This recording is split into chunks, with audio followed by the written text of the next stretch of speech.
আসসালামু আলাইকুম এভরিওয়ান, সবাইকে স্বাগতম ইফা রেসিপি রুমের পক্ষ থেকে। আমার আজকের ভিডিওটা সকল প্রবাসী ভাই ও বোনদের জন্য। দেখা যায় মাসের পর মাস চলে যায়, বছরের পর বছর চলে যায়, তারা কিন্তু কাজের ব্যস্ততায় সময়ের অভাবে কোনো ধরনের পিঠাটাই খেতে পারছে না। এবং কি বাসা বাড়িতেও অনেক মা বোনেরা আছে যারা চাকরিজীবিত, দেখা যায় কাজের ব্যস্ততায় সময়ের অভাবে পরিবারের সাথে কোনো ধরনের পিঠাই খেতে পারছে না। তো আজকের ভিডিওটা তাদের জন্য। তো খুব সহজভাবে জনপ্রিয় এই ভাপা পিঠাটা কিন্তু আমাদের কম বেশি সবারই পছন্দ। তো এই ভাপা পিঠাটা ঝটপট করে 5 মিনিটের মধ্যে কিভাবে বানিয়ে নিতে পারবে সেটাই শেয়ার করব। এতে করে কোনো প্রবাসী ভাই ও বোনেরা এবং কি চাকরিজীবিত মা বোনেরা এখন থেকে আর পিঠা না খেয়ে শীতের মধ্যে থাকতেই পারবে না। কমসে কম ভাপা পিঠাটা তো বানিয়ে খেতে পারবে। তো আমি এখানে নিয়েছি এই কাপের 2 কাপ চাউলের গুঁড়া, দিয়ে দিচ্ছি সামান্য একটু লবণ বা স্বাদ অনুযায়ী। এখন শুকনো উপকরণগুলো ভালোভাবে লবণের সাথে মেখে নেব। লবণের সাথে শুকনো উপকরণগুলো খুব ভালো করে মেখে নিয়েছি। এখন এখানে অ্যাড করব কুসুম গরম দুধ। চাইলে দুধের পরিবর্তে এখানে কুসুম গরম পানিও অ্যাড করতে পারো, তবে অবশ্যই কিন্তু কুসুম গরম হতে হবে, যাতে করে আঙুল দিয়ে রাখা যায় সেরকম গরম। এখন দুধটাও অল্প অল্প করে দিয়ে আমি এই চাউলের গুঁড়োটা ভালোভাবে মেখে নেব। তো বন্ধুরা, আশা করি ভিডিওটি তোমাদের ভালো লাগবে, কাজেও লাগবে। ভালো লাগলে পেজটি তোমরা যারা এখনও সাবস্ক্রাইব করো নাই, সাবস্ক্রাইব করে রাখবে। পাশে থাকা বেল আইকনটিটা অন করে দিবে, এতে করে আমার যে কোনো ভিডিও আপলোড দেওয়ার সঙ্গে সঙ্গে নোটিফিকেশনটা সবার আগে তোমাদের কাছে পৌঁছে যাবে। তো আমি এখানে 1 কাপ দুধ নিয়েছিলাম, সামান্য একটু দুধ বেঁচে গেছে। আর দিয়ে দিচ্ছি এখানে 2 চামচ গুঁড়া দুধ। চাইলে গুঁড়া দুধটা নাও দিতে পারো, তবে গুঁড়া দুধটা দিলে কিন্তু এই ভাপা পিঠার স্বাদটা অন্যরকম আসে, খেতে অনেক ভালো লাগে। গুঁড়া দুধটা দিয়ে আবারও ভালোভাবে চাউলের গুঁড়ার সাথে মেখে নিচ্ছি। আমার এটা ভালোভাবে মেখে নেওয়া হয়ে গেছে। যখন হাতের মধ্যে এভাবে দলা পেকে আসবে বা মুঠি করা যাবে, তখনই কিন্তু এটা মাখা হয়ে যাবে। এখন আমি এই চাউলের গুঁড়া ভালোভাবে সেঁকে নেব।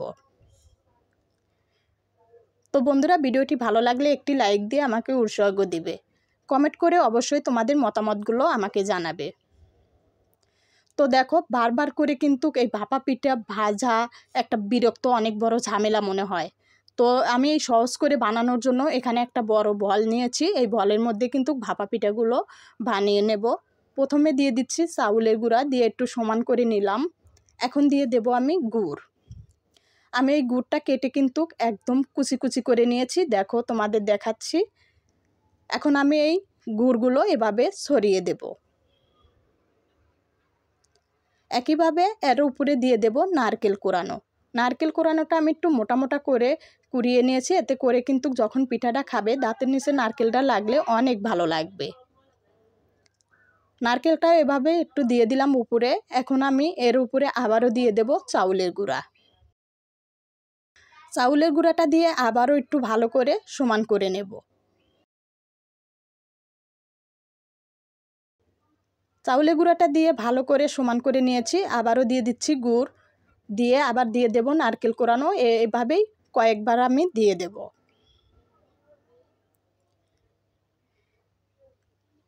কয়েকবার আমি চাউলের গুঁড়া দিয়েছি, তারপরে দিয়েছি নারকেল কোরানো আর দিয়েছি গুড়, দিয়ে এভাবে কিন্তু মুখটা ভালোভাবে বন্ধ করে নিয়েছি। এখন এই পর্যায়ে উপরে আবারও একটু সামান্য অল্প করে গুড় দিয়ে দেব। দেওয়ার পরে দিয়ে দেব নারকেল কোরানো।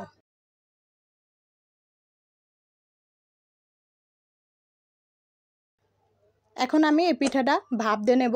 এই পিঠাটা ভাপ দিতে কিন্তু বেশি সময় লাগবে না, 2 থেকে 3 মিনিটের মধ্যেই কিন্তু হয়ে যাবে। আমি চুলাতে একটা বড় পাতিলে পানি গরম দিয়েছি, তার উপরে দিয়েছি একটা ছাকনা। এখন দিয়ে দিলাম পিঠাটা দিয়ে এখন চাপ দিয়ে ডেকে সেদ্ধ করে নেব। পিঠাটা কিন্তু ভালোভাবে সেদ্ধ হয়ে গেছে, 2 থেকে 3 মিনিটের মধ্যে ভালোভাবে সেদ্ধ হয়ে গেছে। বারে বারে পিঠাটা ভাজা একটা অনেক বড় বিরাট ঝামেলা মনে হয়। এভাবে দেখা যায় সময়ের অভাবে পিঠা খাওয়া হয় না। এভাবে যদি একটা পিঠা বানিয়ে দেখবে, পরিবারের সবার সাথে খেতে পারবে। এখন এই পিঠাটা কেটে কিন্তু সবারই মন জয় করে নিতে পারবে। তো বারবার ভাজার চেয়ে একটা পিঠেই দেখো কিভাবে সহজভাবে বানিয়ে সবার মন জয় করা যায়। তো বন্ধুরা, আজ এই পর্যন্ত। সবাই অনেক অনেক ভালো থাকবে। তোমাদের সাথে আবারও দেখা হবে এরকম নতুন নতুন ভিডিও নিয়ে। আল্লাহ হাফেজ।